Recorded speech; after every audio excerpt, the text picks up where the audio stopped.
So how do we budget for our project? Well, there's a few figures that you need to get your head around. Firstly, what's the property worth to buy? You know, considering all of the ancillary costs, your legal fees, your stamp duty, and anything else that goes with purchasing a property.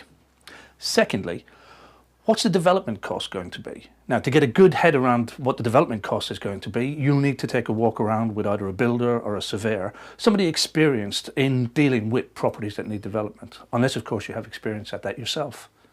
And then thirdly, we need to know what's the property worth when you come to sell it or rent it. What sort of margin are you going to realise from it? Because that will tell you what the profit is that you can pull out of the property. You also need to consider the cost of working slowly on the project. You know, many of us, when we're developing a property, tend to do the work on the properties ourselves, and we're happy to do so. We don't involve the tradesmen, but the cost of that is the fact that the project will run slower than you anticipated. And your time is money. Not only is your time money, but you're paying the mortgage, you're paying any associated loans on the property at the same time, and all before you have any income from the property. So you need to take that into consideration when you're budgeting for the property. The other thing you need to think about is keeping to your plan.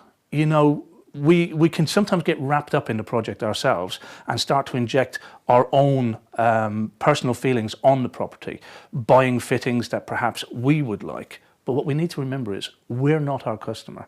And if you're buying fancy light fittings or fancy taps or kitchen fittings or appliances that you might like, you may very well be spending money that's unnecessary, because whoever buys the property is going to come in and put their own stamp on it anyway. Most people do.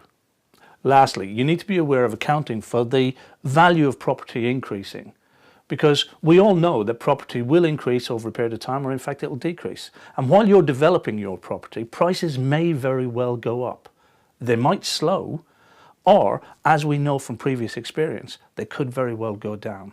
Last thing you need to do is be stuck with a figure in your mind of what you're going to realise from the property that isn't realised, isn't developed for you. So just account for the value you add to the property.